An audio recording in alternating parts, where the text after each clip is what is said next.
سلامونه احترامات ګرانو خوږو اوریدونکو، خدای دې وکړي چې راته روغ رمټ وي. ډېرې ورځې غرازر یو، مزدورۍ هم دي او یو څه ناڅه مزدوري وه او طبیعتونه ناساز وي، کله کله انسان مریضېږي. نن زموږ سره په دې ښایسته مجلس کې پاکستان چا جوړ کړو. په دې مجلس کې له انګلستان څخه زموږ ګران قدرمن ملګری وکیل یوسف علي خان صاحب را سره دی. په دې باندې به مجلس را سره کوي، څنګه جوړ کړو، چا جوړ کړو، رښتیا پاکستان ملک دی که یو پراجیکټ دی. په دې لړ کې موږ ګران ښاغلي یوسف علي خان صاحب ته ښه راغلاست وایو. یوسف علي خان صاحب ستړي مشه. الله دې عزت درکړي، الله دې درونو ساته همیش. مننه. شهریار خان ډېر شکر ګزار یم، ډېره مننه چې تاسو ماله وخت راکړ په دې داسې حالاتو کې چې تاسو موږ مسافر یو او دلته کې نه تاسو ته وخت دی نه بل چا ته وخت دی، ځکه چې مزدورو پسې راوتي خلک یو. خو د هغې باوجود هم د خپل وطن، د خپل قام، د خپل ملت درد په زړه کې تاسو لرئ او تاسو ماله په دې خپل ښایسته پروګرام کې چې پښتون قام ته غږ رسي، همو تر مارګلې پښتانه رونه خویندې عزیزان او ګلالوي ګلونه زموږ د خپل قام په حال باندې موږ نه څه واوري، خپل قام په حال باندې خبر شي. مننه قدرمن یوسف علي خان صاحب. موږ دلته لیکلي دي پاکستان چا جوړ کړو، یعنی تنکیو ځوانانو ته، وړو ځوانانو ته، او هغه ځوانان چې اوس غټان دي خو له بده مرغه د مطالعه پاکستان چینجی استعمار په مازغو کې ورچولی دی، د هغې لارې خطا شوي دي. د هغو لپاره به ستاسو خبرې ممکن یو لیاروشونه وي، دا چې د 18مې پیړۍ په اول کې انګریزان د هند نیمې وچې ته راځي او بیا هلته د ایسټ انډیا کمپنۍ په نوم باندې یو کمپنۍ سازوي. بیا په دې کمپنۍ کې ځایي خلک برتی کوي، نوکرانی نیسي. بیا همدغه کمپنۍ ځان ته یو پنجاب ریجمنټ په نوم باندې ورکوټي فوج جوړوي د سیکیورټي لپاره، یو بهانه یې ده. دغه پنجاب ریجمنټ بیا غټیږي ډېر. بیا په 1850 کې بغاوت کوي د هندوستان فوجیان او یو کال جنگ او جدال رواني. بیا آخر کې د انګریز په مرسته، یعنی انګریزانو روزلي هندو، سیک او مختلفو نسله فوجیان هندوستان پوره قبضه کوي. بیا دوی دلته راځي، په مسلمانانو باندې خواري کوي. دغه خواري ولې وکړه، د څه لپاره یې وه په شریک هندوستان کې؟ آیا همدغه خواري د راتلونکي زیږنده پراجیکټ یعنی پاکستان لپاره یوه هڅه وه؟ ستاسو رڼا. مننه. بسم الله الرحمن الرحیم. ولا تلبسوا الحق بالباطل وتكتموا الحق وانتم تعلمون. الله تعالی په خپل مقدس کتاب کې په سورة البقره کې په 200 آیات کې فرمایي چې رښتیا دروغو سره مه ګډوئ او رښتیا وایئ، تاسو ته علم کې ستاسو علم کې وي. محترم شهریار خان او امو تر مارګلې د درنو ټبرو، د جګو شملو، د درنو خونو، عزتمندو رونو، خویندو، ګلالو، ټول السلام علیکم. نن زموږ ټاپک ډېر ښکلی ټاپک دی او هر یو ټاپک چې د پښتون قام یا د پاکستان سره تړلی وي، نو چونکې په پاکستان کې په هغه قومونو کې موږ هم یو غټ قوم یو پښتانه، نو خامخا چې پښتون قام تاریخ چیړي،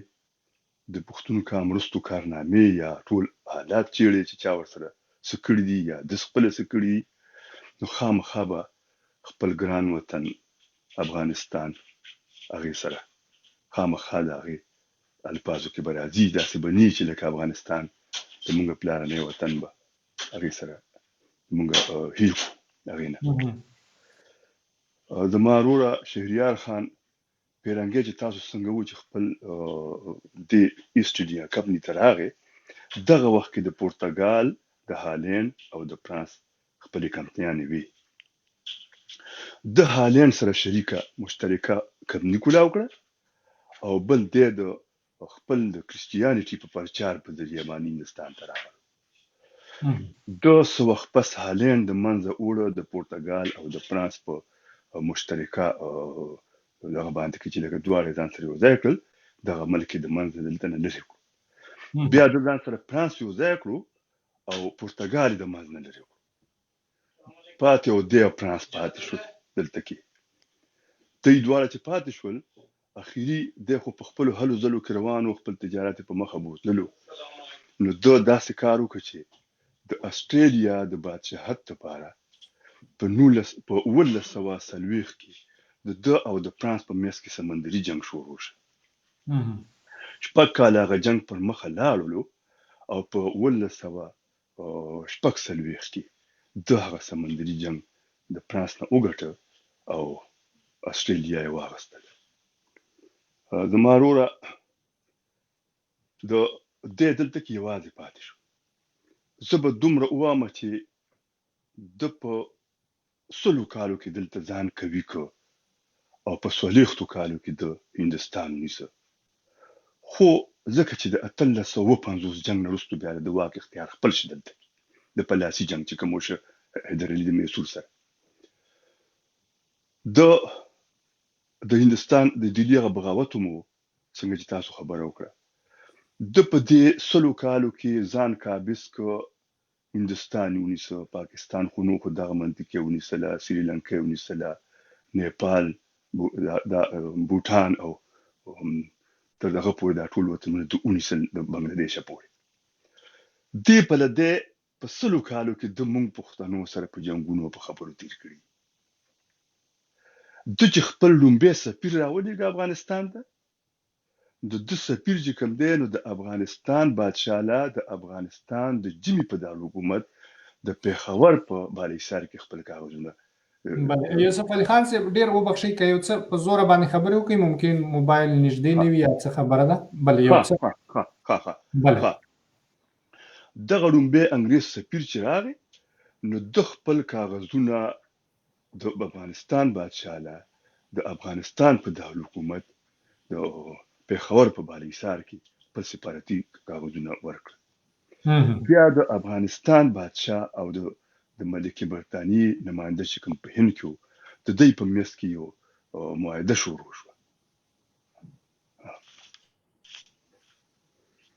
شروع شوه. دغه معاهده چې کوم وه د دې په منځ کې دا وړل راړل د برټانیې لومبي سفیر چې کوم افغانستان ته راغلو د کول. نو د انګریز نماینده چې کوم دی نو هغه د هندوستان په پنډۍ ښار کې ناست او د افغانستان بادشاه چې کوم دی نو هغه د افغانستان په دارالحکومت پېښور کې ناست. دغه وخته پورې تر کراچۍ تر د بلوچستان دا ټولې سیمې له افغانستان څخه وې. زه یو بس شاته ځم، تاسو خفه کېږئ ما. بله ځوانانو ته څومره په ولسي ژبه کې تاسو خبر ورسوئ، موږ ځوانان به خوشحاله وي. بله دغه خبره په دغه ځای باندې دغه کړو. موږ چې څوخه د خپل وطن خبره کوو، د خپل قام خبره کوو، نو خامخا به لکه دغه خبره موږ به په شا تاریخ ته ځو. په تاریخي حقایقو کې د جغرافیې په لحاظ سره او د خلکو د کړو وړو په لحاظ سره، د ناستې پاستې په لحاظ سره، د خلکو د مشاهدو په لحاظ سره، د خلکو د خویونو خصلتونو په لحاظ سره مونږ پښتانه افغانان یو ملت یو او د جغرافیې په لحاظ سره تر مارګلې تر غرونو پورې دا مرکزي ایشیا ده. د مرکزي ایشیا نه اخوا د مارګلې د غرونو نه اخوا بر صغیر شروع کیږي. اوس زمونږ چې څوک احمد شاه بابا افغانستان بادشاه شو نو هغه په دې وجه باندې کې مونږ په اکثریت کې خو هغه په دې وجه باندې کې د مملکت له افغانستان نوم کې خو د افغانستان مونږ ته د بهر نه نور خلک وایي، تاریخ وایي او د دنیا محققین وایي، تاریخ دانان وایي چې په سانسکریت ژبه کې د افغانستان تر ډکشنري وګوري نو افغان معنی ورکوي چې د لینډ اف دی بریوز د زورورو خلکو خاوره. دغه خاوره باندې مونږ تاریخي آباد یو. د دنیا ټولو تاریخ دانانو د دنیا ټولو محققینو دا حقایق مخې ته ایښي دي چې د مارګلې تر د اباسین تر سینه پورې د مارګلې تر غاړه پورې چې څوک په دې خاوره باندې آباد دي، که هغه پښتون دی، که هغه تاجک دی، که هغه ازبک دی، که هغه هزاره دی، که هغه د هرې ژبې سره تعلق لري خو هغه افغان دی.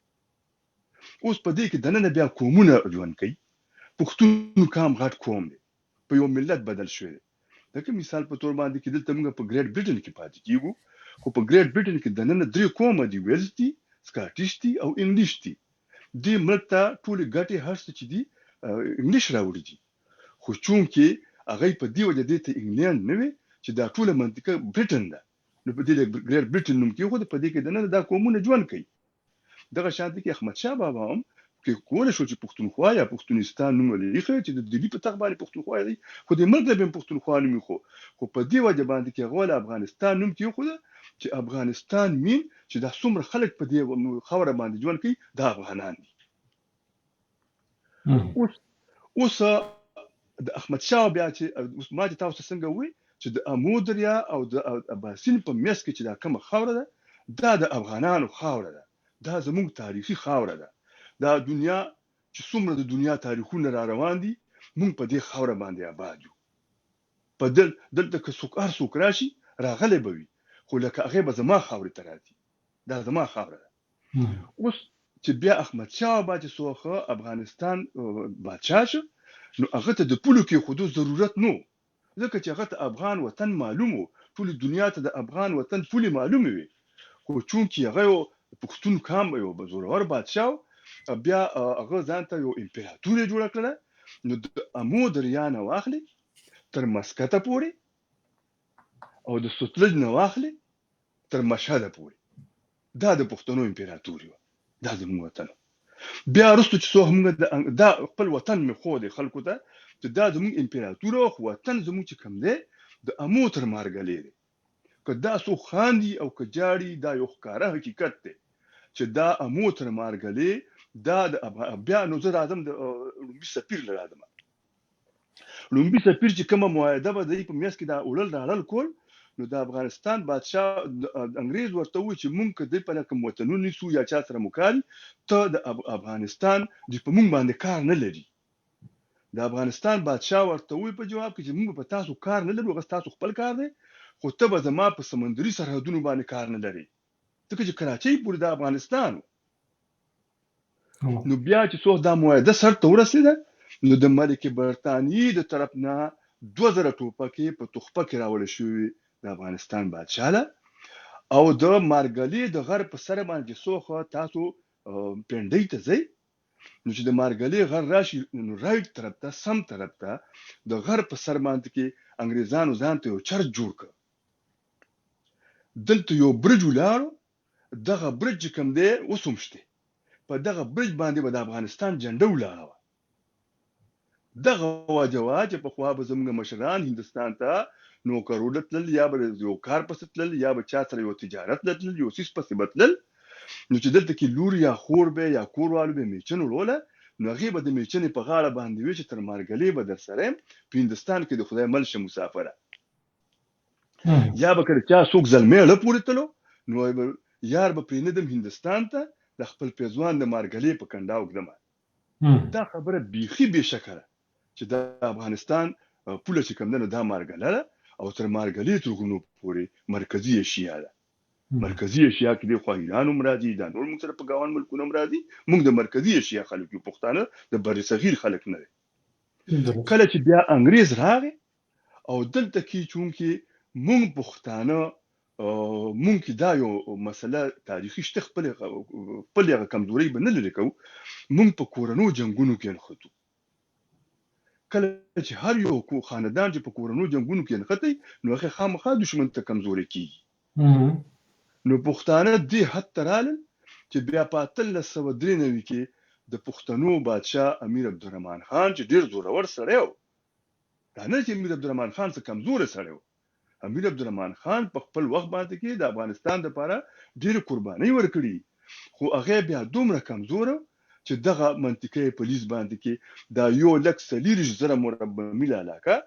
د امو د واخان د میدانونو نه واخلي تر سیموي تر میدانونو پورې د سیموي میدانونو چې کوم دا د بولان لمنې دي دا یو لک سلیریش زره مربع میل علاقه د پولیس باندې ورکړه دغه افغانستان چې انګريز ته پاتې شو نو انګريز بیا دا تقسیم وساته ځکه تقسیم وساته چې د کوهستان خلکو د دینه مخکې د ولس د 1380 یو کم اتیا په جنگ کې چې کوم نو ته کې د کوهستان میر مسجد خان یا نور چې کوم دی ډیرو پښتنو د افغانستان لپاره ډیره قرباني ورکړې او د انګريز سره ډیر جنگیدل انګريزانو سره ډیر جنگونه شوي دي کنه زما خپل د پلان نیکو د امبېلې په جنگ کې د انګريز خلاف جنگیدل لري بیا چې کله د خود خیلو مکرب خان ماته وخوړله نو زما نکاح کې غسرو 3 کال د انګريزانو په کېت کې زما د پلان نیکو او زما خپل د مور پلان چې کوم نو غیم د پیرنګانو په کېت کې پاتې شو او ټول مې د پیرنګي خلاف جدوجہد کړی مشرانو ډېر جدوجہدونه کړی معلوم او نامعلوم خبره ده نو چې څوخه دی بیا دا منطقه ونیسله نو د کوهستان او هغه منطقي زمونږ لري پاتې کول غوښتل د هغه او زمونږ په میاس کې د سوات او د دیر ریاستونه جوړ کړل دلته کې د پیښور خواوشا علاقه چې کومونو دیله نارت ویست فرنټیر نوم کې خو نارت مغربي شمال مغربي سرحدي صوبه دا شمال مغربي سرحدي صوبه د پاکستان نه و چونکی انګريز تر بیت المقدس پورې 15 کالونه جوړ کړی نو دا د غي 15 کالونو شمال مغربي سرحدي صوبه دلته کې بیا منځنۍ پښتونخوا د کوم دنو هغه دغه څه پرې خو او د هغه په مخه باندې بیا یو سولې زره مربع میل علاقه چې کوم د پښتنو و موږ ته جنوبي پښتونخوا ریاست کلات ختم ک برټش بلوچستان جوړ کړه الته شامله خو پښتنو افغانستان بدلته کې په لندن کې ام بي سي وي د ترکو بم ام بي سي وي ځکه چې د ترکو چې سوخه د ترک سلطنت خلاف د دنیاوي جنگ اونخلو د یورپ اونخته برتانیې په سر کې و نو د یم ستړیو ترکم ډیرو جنگیدل نو دای په دې باندې کانې شول چې اتا ترک ته چې تب سلطنت عثماني ختمه کی موږ په نور ترکو باندې غرض نه لرو نو ترکو غلامي اختیار نکړه سلطنت عثماني ختمه کړه د ترکو په لندن کې ام بي سي وي حالان کې موږ د انګريز د پنجاب پوجونه رالل هغه په د ترکو نه په فلسطین کې شکست وخوړ ډوګرسینګ د انګريزانو جرنیلو هغه په فلسطین کې شکست وخوړ د سلیم پاشا نه خو چون کې انګريز خو موږ ازمایلي خلکو پښتانه ازمایلو نو هغه لریکه دغه په ځای باندې کې د شینکی کلی د تاج محمد خان دی پلار حبیب الله خان د مسلمانانو د پنجاب د پوج جرنیل او هغه راغی فلسطینی واغستو انګريزانو ورته دننه کړ نو ترک خپل ترک امانت وساتل افغانستان دلته امانت پاتې شو کوم چې محکوم افغانستان راغی غلام نه محکوم افغانستان په محکوم په غلام کې بیا فرق دی محکوم افغانستان چې کوم دی کلم د انګريز باداری نو منلي ځای په ځای خلک راپورته کېدل او د انګريز په خلاف په خلک راوچتول او لخر به جوړول تاسو الماني تاسو ته پته چې موږ به د فقيري مثال واخلو چې هغه بالکل ټوپک لاستک خو چون کې دلته کې نور پښتني درې داسې وی چې لکه مقصد دا چې پښتانه تقسیم را روان دغه شانته کې د جندول عمره خان به واخلو دغه شانته کې د چارغوري عجب خان به واخلو چې عجب خان په پانسۍ کې په غش په صدوم کې ور نه بلیدنه د عجب خان پریدې به واخلو دغه شانته کې مولا پنده به واخلو ډیر مشران تیر شوي دي چې مونږ او تاسو نه هېرېږي یا راته معلوم نه دي ځکه چې مونږ پښتنو منم چې تاریخ جوړ کړی دی خو تاریخ یې لیکلی نه دی ځکه چې مونږ اوس افغانستان چې کوم دی د 40 کال نه زیات شول چې افغانستان په یو د بربریت کې دننه اخته کړی دی دغه وجه ده چې پښتانه آرام ته نه پرېږدي ځکه چې که افغانستان کې امن راشي افغانستان ځان ته یو مکمل محکم مستقل وطن شي او ملک شي نو د پښتون خو بیا په هندستان کې هم په عزت کې وي پښتون خو بیا په لندن کې هم په عزت کې وي نو د پښتنو د انګریز خلاف خپل جدوجهد جاري وساته دلته کې باچا خان رحمت الله علیه راپورته شو په جنوبي پښتونخوا کې خان شهید عبدالصمد خان چې رحمت الله علیه راپورته شو دغه سمات تاسو د فقیر ای پی رحمت الله علیه وي دا فقیر مرزا علي خان چې کوم دی کنه دا ای پی ورته ځکه چې ای پی خو دغه کله وکړه نو خلک په دې نه پوهېږي خلک دا سوچ کوي چې ای پی هغه انګریزي لپاره دی کنه ای پی دا کله دا ټول لکه دینه مخکې جندول عمرا خان چې هغه ورته نیپولین وای د ایشیا هغه د انګریز خلاف جنگیدل دی د انګریز خلاف پښتانه نه پیژني پښتانه ځکه نه پیژني مخکې موږ د ډېر وبخښئ زه یو وضاحت کما خان عبدالغفار خان جنگیدل نه دی او صمد خان هم جنگیدل نه دی نه راځو د پاکستان چا جوړ کړو یعنی د څه شي لپاره جوړ شو دغه موضوع بیرته دې ته راځو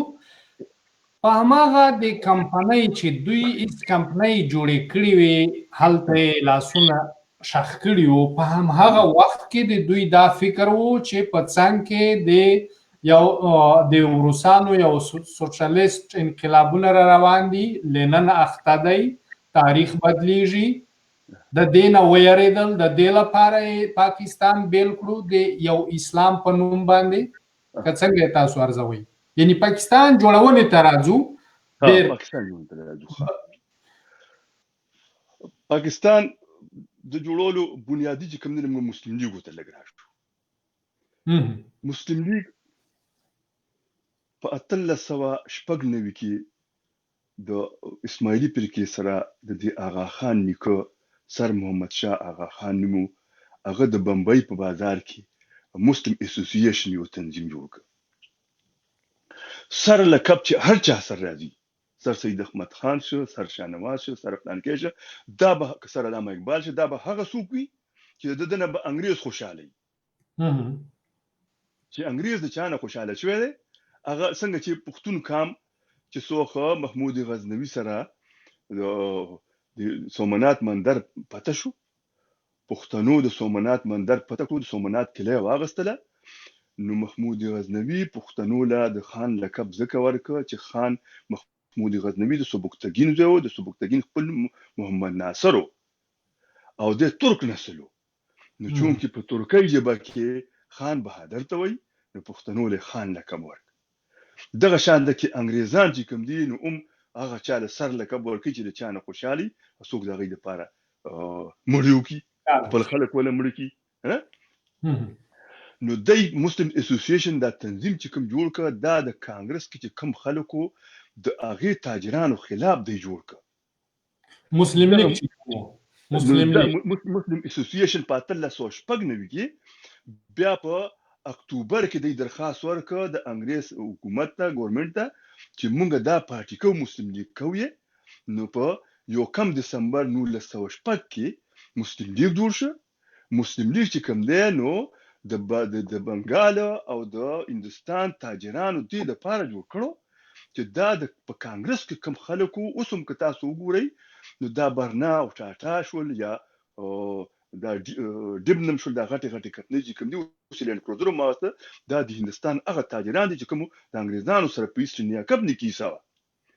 چونکه دا د مسلم لیګو خلک چې کوم نو دای ډیر زیات ځان وفادار کانګرس ته ګنې دا خلک روستو او مشر هم ډیر وبخښي مشر آغا خان دریمو چې آغا خان سوم ورته وای هغه یو او دغه آغا خانیان نن د پاکستان په قانون کې مسلمانان هم نه دي زوام کنه خبره کوم کنه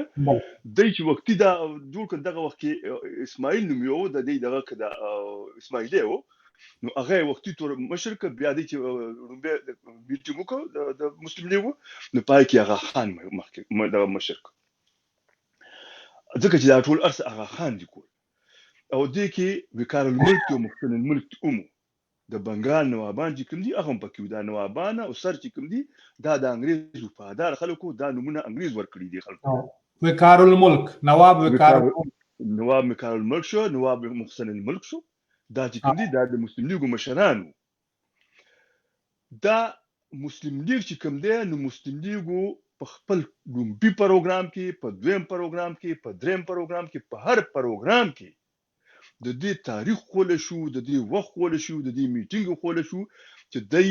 په هر پروګرام کې ډومبه دا خبره کړې چې انګريز د دې وطن نه نزي انګريز دلته یي دا د انګريز وفادار خلکو او دینه مخکې څنګه موږ یو خبره پرې خو چې پنجاب رجمنټ چې کومو پنجاب رجمنټ انګريز جوړ کړو د پنجاب د انګريز دلته کې خپل سولېغ زره پوجو او د پنجاب نه یو نیم لک پوج جوړ کړو په دې سلويغ زره باندې به دا یو نیم لکو او په دې یو نیم لک باندې به مونږ وولو دلته کې په انګريزانو بیا روډونه جوړ کړل سړکونه جوړ کړل ایون تر کوجکه پوری او تر تورخمه پوری غل پټلې جوړ کړې او په درګۍ کې بجلی جوړ کړه دا بجلی هغه دې د پاره جوړ کړی و چې دا هغه دلته کې پوجي بیره کونو هغه ته د سہولت لپاره هغه ته بجلی ضرورت و دا ریل پټلې د دې لپاره جوړ کړی وي چې زموږ د غرونو به خام مال وړه په مانچستر کې ورته کارخانه جوړ کړی وي الته کې به خام مال نه تیار شوی مال به الته وړه الته به تیارو بیا به راړه د خپل خوخي په قیمت باندې به موږ باندې دلته کې خرڅو څنګه چې نن پنجاب کې موږ سره او روډونه دې د پاره جوړ کړو چې کله به موږ خلکو بغاوت وکړو نو پاغي باندې به فورن بکتربن گاډي راوستل دا بغاوتونو د پکولو د پاره څنګه چې پنجاب دا کم شعر کړی هغه راځو بیا وروسته راځو خو چون کې پاکستان چې کم دی نو پاکستان ما تاسو ته وایي چې د برنا او د ټاټا د ادبي او د سګل په میاس کې جنگو دا د بین الاقوامي تاجرانو په میاس کې جنگو نو کله چې بین الاقوامي تاجرانو په میاس کې انګريز کې راست او د خپل کې رضا کړ نو چټاګان او کراچۍ ادمجدي سګل وکال الملک دي محسن الملک دي د خلکو ته پاتې شو او د هندستان تاجرانو ته نور هندستان چې جټي پاتې شو تجارتي منډای دوی په دې باندې اګری شول خو چون کې پنجاب رجمن خو په سر کې را روانو کنه پنجاب رجمن خو ډېر قرباني ورکړي کنه پنجاب رجمن چې کوم دی د 1919 په جنگ کې انګريز چې کوم دی نو په وزیرستان باندې کې یو نیم لک د پنجاب پوجو یو نیم لک دغه نیپالیان یو نیم لک د نیپالیان اوس هم د انګريز په پوج کې دي کړه دا درې لکه پوجا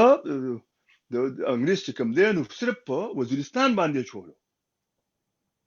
خو چون کې د وزیرستان خلکو احمدزو داوړو منګلو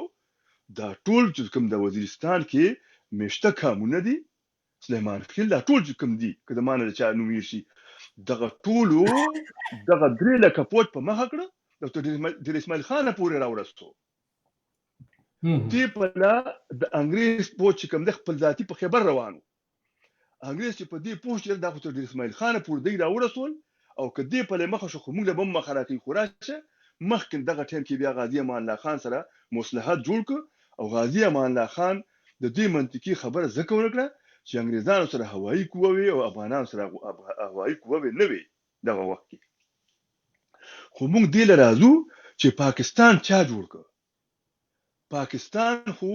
چونکی انګريز د پنجاب رجمنټ نه ډېر خوشاله نو دلته کې چې انګريز د دې وطن د دې سیمې نزي نو انګريز داسې یو باوري وطن د سیمه دلته کې روزان له ملک په کابو کې جوړول پکارو چې یو خو هغه د روس نوم خطر کېده بل خو افغانستانو نو د کانګرس مشران چې کومو نو هغه باچا خان سره خدای خدمتګارانو سره دوکه وکړه خدای خدمتګاران لا باچا خان رحمت الله علیه له پکارو چې هغه خپل وطن افغانستان ته تلو او هغه سره خبره د دوی د سیاسي مبارزې ناکامي هم موږ ویلی شو که نه زه دا څو ورځې د ملتپاله ګوندونو باندې نیوکې مې شروع کړي دي په فیسبوک باندې خو هغه د اصلاح په خاطر چې ځوانان په دې پوه شي چې موږ په کوم ځای کې کمبودونه لرو چې هغه بیا تکرار نه شي. بالکل ډېره ښایسته خبره ده.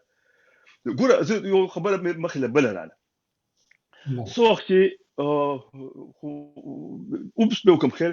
په 2 جون باندې کې مسلم لیګو کانګرس او انګریزانو فیصله وکړه د هندستان د تقسیم. نو د کانګرس نمایندګي پټیل نهرو او ګاندھی کوله، د مسلم لیګو نمایندګي نشتر لیاقت علي او جناح کوله، او د انګریز نمایندګي خو بیټن کوله، لارډ ماونټ بیټن چې کوم. خو د پښتنو نماینده پکې نو. جدوجهد قربانۍ سټرګل ټول پښتنو کړی. خو لارښود د دې معنا دا چې زموږ لارښود تکړه نو، زموږ مشر تکړه نو. د پاکستان په جوړېدو کې غټه برخه د پښتنو د غلط جدوجهد ده، د غلط مبارزې ده. بیا پیرنګي ورته وایي چې ما څخه خو تاسو مقدمه نه ده کړې که نه، ځکه چې پښتنو خپل تحریک په کانګرس کې زیام کړ، د کانګرس د چترۍ لاندې موږ روان وو. دلته کې زما مشر ماما په ساوثهمپټن کې ماته یو خبره وکړه، یو 4 کاله مخکې په حق رسېدلی دی، عبدالشکور نوم یې. د هغه پلار هم د باچا خان ډېر نږدې ملګری و، زما نیکه جلال خان، خدای دې ټول مشران وبخي. هغه ماته ووایي چې زه په سکول کې وم، نهرو او ګاندھی رالل، په اباسین باندې راپورې شوله او په ټانګه کې کېناستل، تر مردانه پورې زلمی پښتون په سرو جامو کې او سور ورسره غټ لهاړه و، سټینډ بای د روډ په غاړه ولاړو او دا ټانګه دی په میس کې روانه وه. وی چې نهرو ګاندھی ته ووایي چې دا هغه خلک ته چې په موږ باندې په سلونو کالو حکومت کړی، ته خو بیا سټینډ بای دي، که چېرې دغه خلک موږ سره یو ځای پاتې شي نو دا به زموږ دپاره بیا یو غټه مسله جوړېږي. نو نهرو هم بېایمانه و. د نهرو پټ راز مسلم لیګو سره و. د نهرو ښځه او د پاکستان د لومبۍ وزیر اعظم ښځه لیاقت علي ښځه خپله کې سکه خویندې وې. لیاقت علي پارسا و، د لیاقت علي خان او د نهرو ښځې دا دواړه سکه خویندې وې. سکه خویندې، دا سانډوانو په خپله کې، څوک ورته باجا وایي، څوک ورته سانډو وایي. باجا. که نه، نو مقصد مې دا چې لکه دا راز اپل هم داسې نه چې لکه پټ و، دا ښکاره راز و. پاکستان چې جوړېده نو هندوانو د پښتنو نه ځان خلاصو، خو باچا خانې په فریب کې ساتلو. دغه ټایم کې پښتنو له پکارو، د دې نه مخکې پښتنو له پکارو چې اول خو ما د عدم تشدد سیاست خو وکړ، خو په 1919 کې خو غازي امان الله خان استقلال واغسته که نه. دغه وخت کې بیا انګریز چې کوم دی نو کمزوری و، بیا انګریز چې کوم دی نو په دویم جنګ کې ونښته که نو په د پاکستان د جوړېدو برخې زه تاسو ته وایم. څه وخت چې لومبۍ کانفرنس د امریکې د صدر روزولټ او د ستالین او د چرچل په میس کې په تهران کې وشو، نو دوی دا فیصله وکړله چې تاسو به بیرنګي ته ووایئ چې تا کوم وطنونه نیسلي دي او کوم وطنونه سټرګل په مخه جدوجهد کوي، هغه به ته پرېږدې. بیا په یالټا کې د یالټې په کانفرنس کې مکمل دا فیصله وشو چې او انګریز به هغه وطنونه پرېږدي. کمیونست پارټۍ ورته ووایي چې کوم وطنونو کې خلک ولسونه راپورته شوي دي، هغه خلک په ته پرېږدې. پیرنګي مجبور و چې هغه وطنونه به پرېښودل. دغه وخت کې چې څوک په 2 جون باندې فیصله وشوله، د فیصلې نه مخکې په 9 اپریل باندې خان شهید عبدالصمد خان چکدي رحمت الله علیه، موږ ته ټول قابل احترام دي مشران، باچا خان رحمت الله علیه، خان شهید عبدالصمد خان چکدي رحمت الله علیه باچا خان ته خط لیږلی دی چې نورو قامونو خپل حقوق واغستله، د زیاتو حقوقو دپاره هلې ځلې کوي، د پښتنو به څه کېږي. خو دلته نو ورته جواب نه دی میلاو شوی. دا خبرې موږ اوس ځکه کوو چې اوس هم دا ملک چې کوم حالاتو سره روان دی نو پنجاب دا ملک رواني ختمه یې د منځ دی وړي مونږ نه پنجاب وړي کته هر څومره ورته اړمونه کېدي هر څومره ګوډیا کې ورته کېدي خو دغه ملک چې کوم دی دا د پنجاب سیلاب نه پرې دا ملک د منځ وړي د پنجاب مطلب زما د پنجاب فوج دی فوج سرمایه‌دار بالکل سرمایه‌کار د پنجاب حکومت د پنجاب نه نو پنجاب هغه پنجاب دا ملک نه پریدي نو مونږ دا خبره کوو چې لکه پښتنو ستاسو بس کیږي اوس نه خپل فیصله وکړي یو شتمه پیړۍ د پاتې را نشي هغه خط د خان شهید عبدالصمد خان چې د هیات کې چې په 9 اپریل هغه وې چې د مو د پښتنو بس کیږي په 2 جون باندې فیصله وشوله په 2 جون باندې بیا بانو کې جرګه وشو اسی او جرګه وشو دغه جرګې سمانه نو سپېد راو نه هیڅ چا څه نه دی کړی نو زما مقصد دا دی چې باچا خان خپل هم د دې خبرې اعتراف کوي چې د سور لیونه میدان خلاص ک بل غلامۍ ته ورکته کړ تور لیوه ته د حواله کړ باچا خان خپل وایي دله په باغ می غلې شو ګویا چې بیا بهار راځي سپړي ګولونه راځي چې موږ دا دې سوچ وکړو چې اوس په زمونږ به مخ کې سکیږي دا ملک مصنوعي ملک دی هغه نه پاتې کوي هغه هدا او بل خبر دا چې لکه تاریخ دا وایي عالمان دا وایي په عمل کې موږ صحیح کړی دي چې په کوم ملکونو کې فوجي حکمران را رواني ډایرک یا انډایرک هغه ملک په خامخا تبعی سره مخامخ کیږي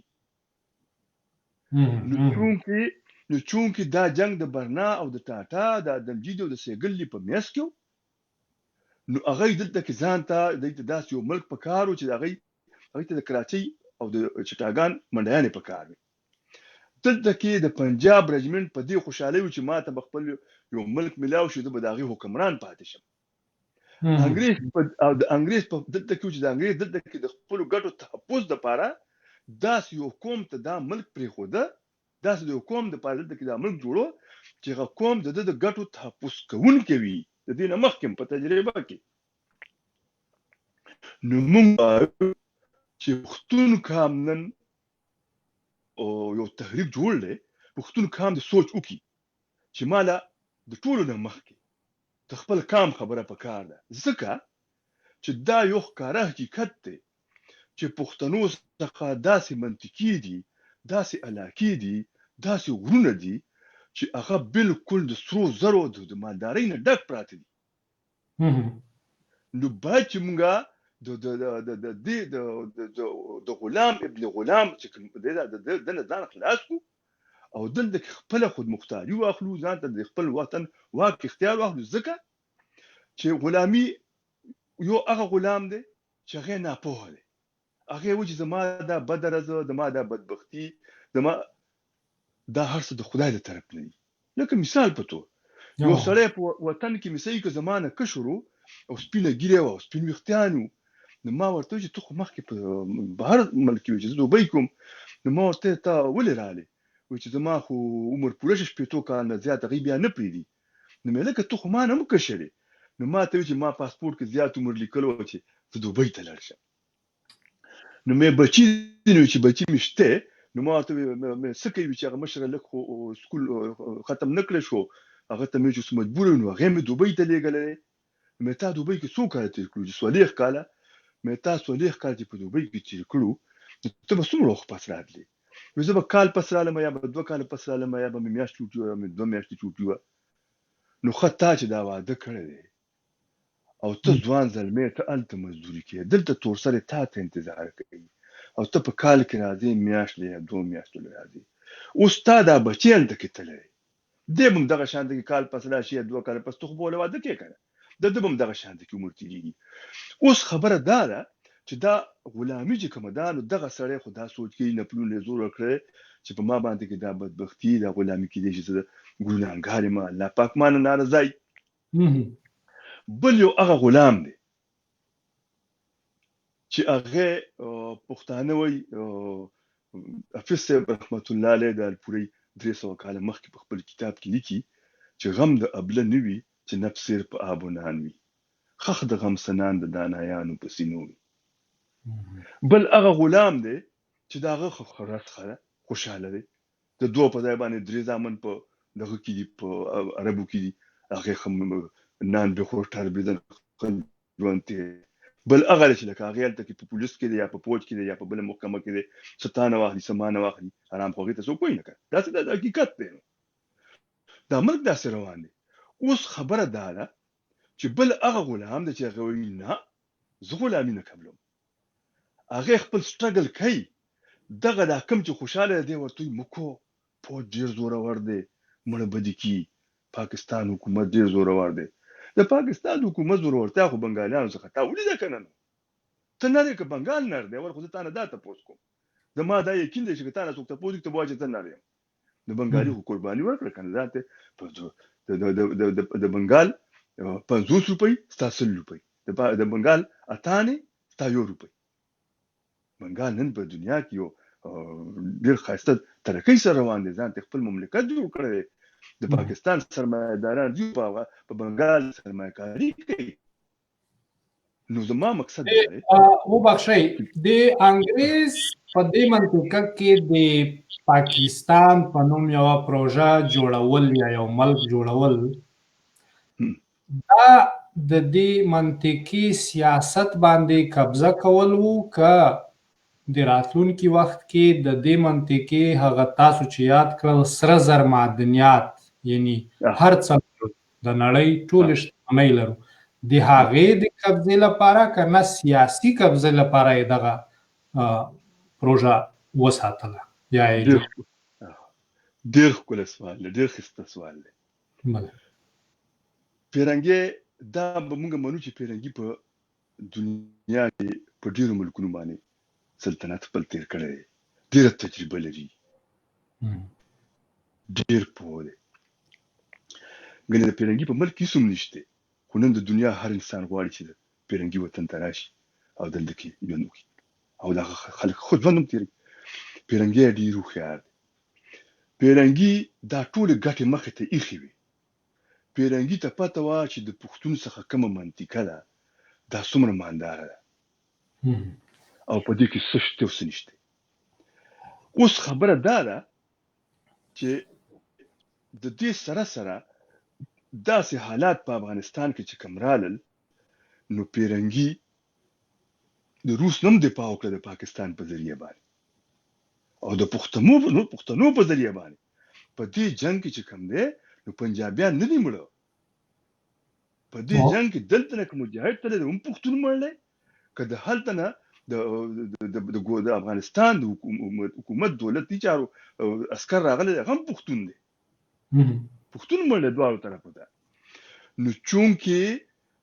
پیرنګي وایي چې ما هندستان نیسلی دی خو ما په ټول هندستان د ټول برصغیر په نیسلو کې 2 انګریزان مړي ورکړي دي او ما افغانستان ته چې کوم وخت قدم ایښی دی نو ما دلته په زرګونو باندې مړي ورکړل انګریزان څه کم 14,000 مړي ورکړي په یو جنګ کې دا اوس پته نو دلته کې اغله داسې یو ټیکهدار پکارو چې د افغانستان په هر طرف باندې کې تباه وساتي افغانستان تباہی سره مخامخ کی ځکه چې افغانستان تباہی سره مخامخ نشي نو پښتون داسې خصلت لري چې دی به خامخا ځان وکاږي او دی به په دې دنیا کې د یو سیال قوم په حیث باندې ژوند کوي نو یو خوا دا خبره وه چې د دې ټیکهدار په وجه باندې کې پښتون ووهي که په افغانستان کې اوس هغه بهانه ختمه شوه د افغانستان روسیان لاړل هغه بهانه ختمه شوه او دلته دنیا مخ راړی نو دلته په پاکستان کې خو ورته بهانه د خپل یو شی جوړولی شي کنه یعنې په سوات کې خو طالبان نو بیا چې کوم دی نو د پاکستان جرنیلان په خپله باندې کې دې خبرې اعتراف کوي چې طالبان مونږ جوړ کړي دي نو چې خپله دې خبرې اعتراف کوي نو مونږ پښتنو خو په دې یو سوچ په کار دی کنه چې دا طالبان تا د چا دپاره جوړ کړي دي خو زما د پښتون وطن دپاره د جوړ کړي دي کنه لکه ته خو د ډېره بخښنه غواړم چې په افغانستان کې خو ته اسلام راولې ډاکټر اشرف غني چې کوم دی احمدزی دی ډاکټر نجیب چې کوم احمدزی و نو تا ما ته کافر وایي چې ما د هغه نیکه ته دین ښوولی دی اوس هم زه چې تا سره کومې خبرې کوم زه په اودس کې یم زه په انګلینډ کې ناست یم که نو مونږ ته دین خې انګريزانو دا پاکستان د یو صرف دې لپاره نه جوړ کړ چې ته په افغانستان کې یا افغانستان به تبای سره مخامخ کې یا به پښتانه وژني د پښتنو چې دا څومره مالداري ده دا به ته خپل قبضه کې راولي او بیا به داسې کار کې ګور په مذهبي توګه مونږ وایي او په مالداري مونږ وایي د تبلیغیانو مرکز په ریوان کې دی پنجاب کې دی لاهور کې دی اوس په کار دا چې لکه دین خو په دې ټول هندستان کې په ټول برصغیر کې پښتنو خور کړی دی په کار خو دا و چې د پښتنو سیمې مرکز وکنه که پېښور او که خیبر او که کندهار او که جلال آباد خو چې پښتنو سیمې مرکز وکنه بل خبره دا چې ګوره تا خو شو دی دغه یو شی خو چې نه دی راغلی دغه دا مرکز چې تاسو د تبلیغیان یاد نیک عالمان په دین باندې پوه عالمان هغه راته په کار دي اما تبلیغي مرکزونه نه بل نه خبره خو صحیح خو زما مقصد دا دی چې که شیعهګان دي که قادیانان دي که بد نورې منډیان دي هر څه دي خو هغه هلته کې دي که نه هلته جوړې کړي دي بزنس سنټر هلته دی یو که نه هلته کې دي که نه بیا که تاسو فکر کړئ مونږ په دې باندې کې ډېر سوچ پکار دی په دې خبره باندې که نه چې مونږ په څومره پښتانه چې لکه مثال په تور باندې زه د صحابۍ ضروبۍ زما کلی دی زه د صحابۍ یم ضروبۍ زما کلی دی ضروبۍ کم لري ډېر غټ کلی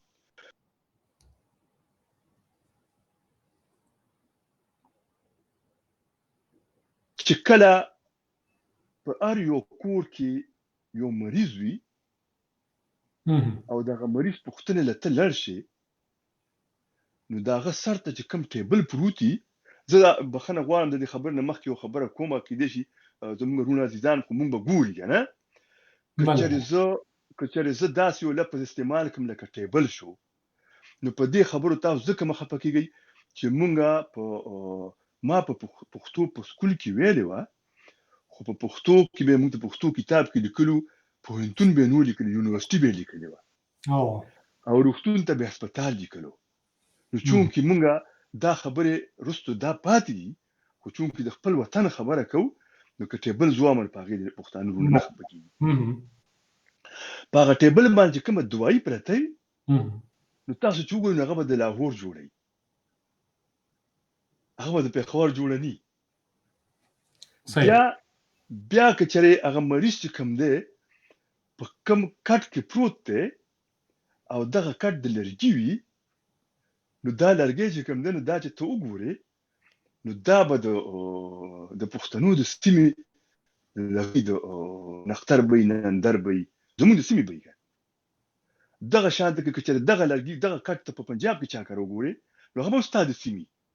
خو هلته به په ارزان قیمت وي دلته به ستا څخه په ګران قیمت وي ستا د غر نه به تللی او تا څخه به ګران وي هلته به ارزان وي بیا چې د هغه سر ته کوم پکې لګېدلی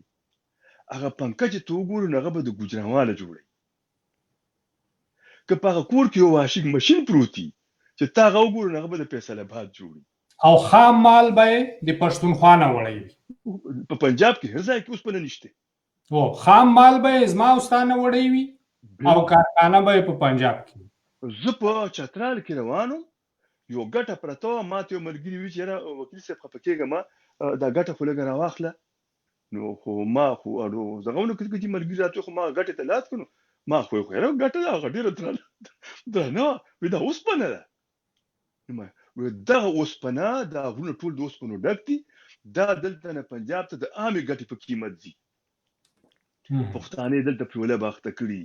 چې طالبان دي په وزیرستان کې اړه کړي د وزیرستان کې طالبانو په نوم باندې څومره تباهي وشوه د صحابه پښتون خبر هم نه په کونړ کې څومره تباهي وشوه په جلال آباد کې څومره تباهي وشوه د پېښور پښتون خبر هم نه مونږ ټول د یو بل نه لرې پاتې کوي نو زه دا خبره کومه چې غلام دې ته وایي چې ستا په خپله ژبه باندې اختیار نه ستا په خپل کلچر باندې اختیار نه او ستا په خپل تاریخ باندې اختیار نه ته محکوم یې که ته دا منې او که نه منې ته محکوم یې هو همدلته دا د یوکراین خبره درته کومه، بخښنه غواړم ستاسو خبره نیسم. یو څو کوره دي، یو څو کوره دي د بلې ژبې د وینګریا. هنګري دا د دې هنګري څه ورته وایي انګلیسي کې؟ موږ ورته وینګري وایو. او تاسو ته وینګري وایي، انګلیش کې ورته هنګري وایي. بوداپست کې هم نه د حکومت ته. ها نو دغه یو 3 یا 4 کلی دي، ما ته هغه ملګري خبره کوله. نو د هغې د یوکراین په برخه کې راځي. د هغوی لپاره په همدغه خپله ژبه کې ښوونځی جوړ کړی دی، مکتب یې جوړ دی، وړکتون یې جوړ دی د یو 3 کلیو لپاره. او زموږ پخوا 50 میلیونه خلک دي، په پښتو کې ښوونځی نشته، په پښتو ژبه کې کتاب نشته. نو دغه ځوانان، تنکي ځوانان باید په دې شیانو فکر وکړي چې خپله ژبه نه لرم، زما معدنیات پنجاب وړي، زما ګیس پنجاب وړي، د بلوچستانو ګیس پنجاب وړي، زما اوبه دي، برق برېښنا د پنجاب کارخانې چلوي. نو دا خو یو عام فکر باید ځوان وکړي. یعنی دا موږ د پنجاب سره دښمني هم نه کوو، عام خبره ده چې زما شی وړي نو زه به خامخا ستا دښمن کېږم. په دې کې خو بل لاجیک نشته. بله شهریار خان، دا خبره که زموږ هر څوک اوري، د محکومې پښتونخوا ته وایم چې ځان سره ولیکئ چې کوم قوم په خپله ژبه کې علم نه وي کړی، هغې به ترقي نه کوي. بله خبره دا ده چې په دې خبره به موږ سر خلاصو چې په وطن او په ملک کې فرق وي. هغه بل ورځ یو ځای کې بحث راغی، یو سړي ما ته وویل چې په پاکستان کې یو خبره وشي نو پاکستان خلک وایي چې لکه بس پاکستان ماتیږي، خو په افغانستان کې خو د 40 کالو زیاتو شول چې دا کورنۍ جنگ روان دی. دا خو چا ونه چې افغانستان ماتیږي. نو ما ورته افغانستان ملت او پاکستان حکومت خو په زور هم جوړیږي کنه. بنگال کې جوړ وغي ختم که بس پر راپورته شول ورپسې. نو زه دا خبره کوم چې افغانستان زموږ وطن دی. افغانستان د پښتون ملت لپاره عزت ټاټوبی دی. په افغانستان کې زموږ د پلارانو د نیکونو هډونه پراته دي. افغانستان کې چې کم خلک آباد دي، هغه خلکو سره زموږ تاریخ یو دی، ژبه مو یو ده، ګټه او تاوان مو سره یو دی. اوس نوي محققین وایي چې هغه ته کام ویلی شي چې لکه اوبه هم سره یو وي. نو افغانستان سره زموږ اوبه هم شریکې دي، یو ځای دي او زموږ نو افغانستان چې کوم دی نو زموږ د پښتون کام وطن دی. په دې که څوک خفه کېږي او که خوشحالېږي، موږ د علم په رڼا کې دا خبره کوو. ما په خپله باندې LLM کړی دی، د پیشې په لحاظ سره وکیل یم. د علم په رڼا کې دا خبره کوو چې افغانستان د پښتون کام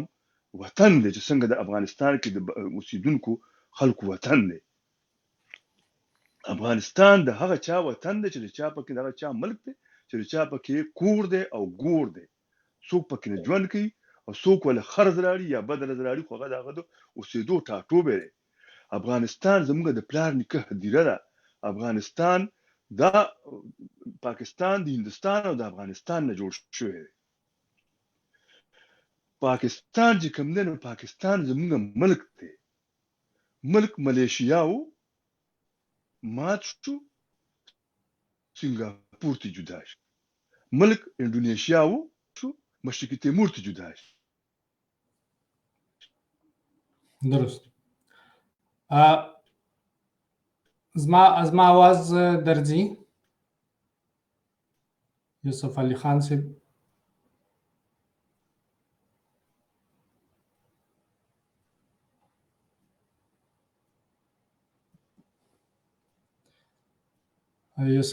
صاحب ممکن ستاسو انټرنیټ کمزوری ښکاري. زما غږ اورئ؟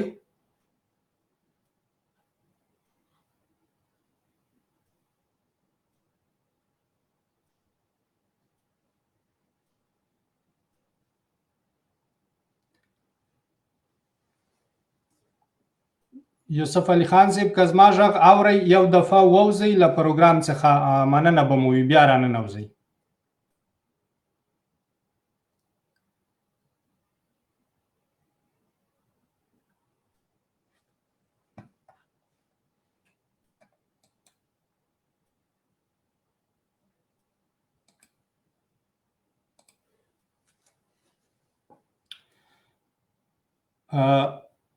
مننه ترڅو ممکن چې دی بیا وصل کیږي. د ملګرو کمنټونه چې کړي دي ځینې ملګري غواړي چې دی په ځینې کیسو باندې بحث وکړي. البته ځوانانو دلته موږ یوه موضوع انتخاب کړې ده، په هغې باندې به خبرې کوو. د هغې په اړه باندې که تاسو کومه پوښتنه ولرئ ممکن دی ځواب ووایي. البته دغه د بابړې خبره او ځینې نور موضوعات هغه د دې موضوع نه بیل دي، لرې دي، نو هغه موږ ته بیا مشکل شي. بلې زموږ سره یوسف علي خان صاحب، بلې آواز درځي یوسف علي خان صاحب؟ بالکل ستاسو آواز راځي، بالکل. ډېره ښه، بیخي سمه ده، خدای مو راوله. او د خبرې به یو څه سره نږدې کوو، پروګرام به اخري ته رسي. د ځوانانو لپاره هغه د پښتونخوا د محکوم پښتونخوا لپاره ستاسو واضح پیغام دا د ازادۍ خواته زور دی که نه؟ یا په خپلو الفاظو کې چې څنګه غواړئ هغه ډول ځوانانو ته ووایئ. دا به اخري پوښتنه وي، بیا به پروګرام راټولوو. مننه. زه د جنیوا ته تلوم د مارچ په لومړۍ هفته کې. زموږ هلته کې د انټرنیشنل هیومن رایټس 43 څلوېښتم کانفرنس و. په هغې کې د پښتون تحفظ مومنټ د یورپ کمیټۍ زه لېږلی وم. ما هلته کې زه په جنیوا کې کوز شوم، ایرپورټ کې زموږ دیره په فرانس کې او راتلو به جنیوا ته. دا ښارونه یو بل سره ډېر جوخت و چې په دې لاره باندې به راتېرېدې، داسې یو کوټه غوندې ولته به د پولیسو یو ګاډی کله کله ولاړ و. ما به صحیح کړ،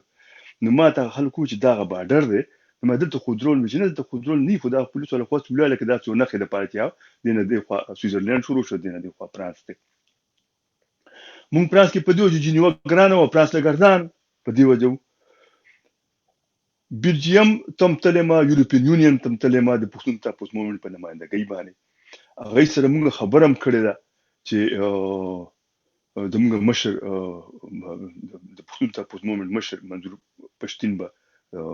خطاب لځي دغه ته، یورپین یونین ته به خطاب کوي.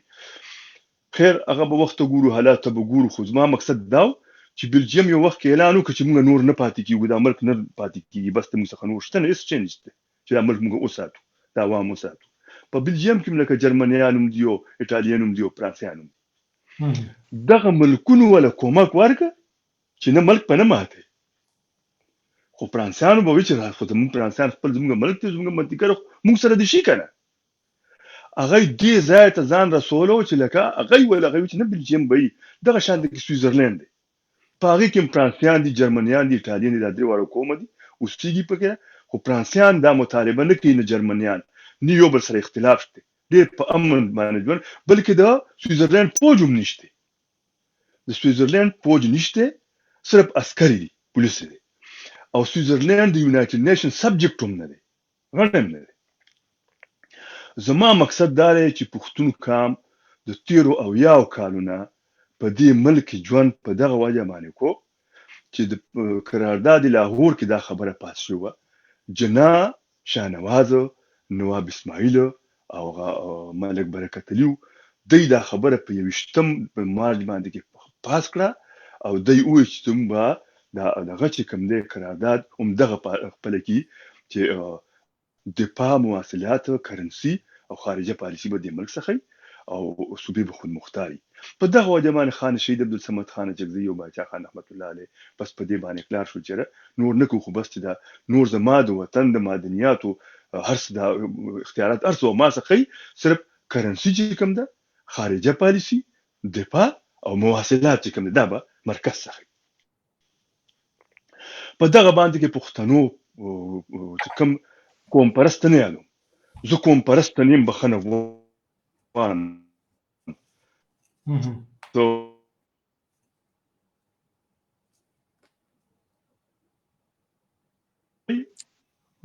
بله زما اواز درځي؟ اوس راځي. زه قوم پرست نه یم، زه وطن دوست یم، کام دوست یم، اسلام پرست یم. دا نور پرستو بوت پرست دا جدا خبرې. دغه مشرانو په دې وجه باندې کې وی چې دا ملک دی وي، او دغه وجه وا چې بیا ظاهر شاه چې سوخه د افغانستان بادشاه چې دوی سوخ په 15 پېته کې هندو سره ونختل او یا په یو بیا کې ونختل، نو هغه ورته چې زموږ طرف په امن کې دا پښتنو همیش ته پاره دا یو کار کړی چې اعتماد باور په د کړی، باور نو په کار په پنجابي باندې نور مونږ باور نکو. زه خپل ورونو پښتنو عزیزانو ته وایم چې نور مونږ په پنجاب باندې کې باور نکو. مونږ د خپل حرکت په بل طرف پکار دی چې مونږ په دنیا کې یو سیال قوم جوړ شو، او زمونږ په خپل معدنیاتو باندې په خپل مالداري باندې خپل واک اختیار راشي، الو به مونږ مالدار کیږو، الو به مونږ په دې دنیا کې د سیالي ژوند کوو. لکه مثال په تور باندې خلکو کړه د غم پرز باندې غمي، پښتنو کړه د اختر پرز باندې غمي، ځکه چې پښتانه مور به چرګ پوخ کړی، د غوښې به پخ کړي، ریجې به پخ کړي، پاغې کې به خښتا ډوکې غي د اختر موږ نه به پلارې یا رورې یا کاکای یا روارې را بشي د موږ نه چې څوک هغه ته دغه کیږي، نو ورته وایي که لالا د ونو څومره بخوا لالا په پردي وطن کې مسافري کړه. خبره دا ده چې مسافرۍ ټول خلک کوي، خو مونږه چې الله تعالی په قرآن شریف کې په سوره رحمان کې څه فرمایلی دي، پښتون قام له الله تعالی هر څه سل په سل ورکړي دي، باید چې پښتانه په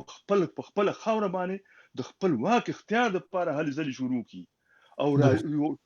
او په خپل کې اتحاد او اتفاق نه کار واخلي. داسې ونکړي چې په خپل کې یو بل وجنو او د پنجاب زموږ سینه غسته غسره د عدم تشدد سیاست کو. نه، دشمن سره به د تشدد سیاست کو، خپل کې به د عدم تشدد سیاست کو.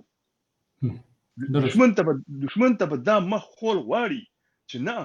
زه به ټول عمر د عدم تشدد سیاست دې لپاره نه کوم چې زما په بجلی باندې کو، زما په بو باندې بستا قبضې او ته په مخ کې باندې را روانې په دې د صحابه په بو باندې کې د صحابه په بجلی باندې د قبضه وکړه، په دې باندې د یخ نشه. اوس د وزیرستان او د ممندو او د سوات او د چترال دغه مدنیاتو ته لاسه چې دغه وجه ده چې مونږ پښتنو له پکار دي چې مونږه د خپل کې د صبر نه کار واخلو او مونږه علمي سوچ وکړو، د خپل وطن لپاره اتفاق وکړو، اتحاد وکړو. او نن دا وګور د پښتون تاسو مومنت راجم جوړ دی. منظور پښتون تر اوسه پورې د پاکستان خلاف خبره نه کوي، او پښتانه وایي چې د پاکستان خلاف دی. پاکستان خو بیت المقدس نه دی کنه. صحیح. زه د ځان خپل یو د ځوانانو لپاره یو وضاحت کول غواړم د دې پاڼې په حواله. منظور موږ په سر کې وویل چې پاکستان چا جوړ کړی دی. خلکو ځوانانو ته واضح ده چې پاکستان د پښتون د ځپلو لپاره جوړ شوی دی، او دا امکان نه لري چې یعنی پښتون حق وغواړي او دا به د پاکستان خلاف نه وي. دا یو منطقي خبره ده چې زه حق غواړم، که منظور غواړي که محمود غواړي. بالکل د پښتون حق غوښتنه دا د پاکستان سره اختلاف. بالکل اختلاف. ځکه که څوک وایي او که نه وایي، که کوم تحریک غواړي که نه غواړي چې په ژبه باندې د الفاظ راوړي، اما زه چې حق غواړم زه د پاکستان خلاف یم. دا واضحه ده. بلې ستاسو اخرینی بس یو دوه زما یو صحت یو څه کمزوری دی، یو طبع او دا فشار مې جګ کیږي، نو بخښنه غواړم. بلې اخري داسې لنډه ځوانانو ته، تنکیو ځوانانو ته. نو زه خو ځوانانو ته به دا ووایم چې هغوی ته څنګه د ترقۍ سندرې ووایم چې پرورش د کمولس په خیراتونو کې او لوږه که راشي په هغو خلکو به څنګه راشي، د چا چې فصل د ګولو په بارانونو کې.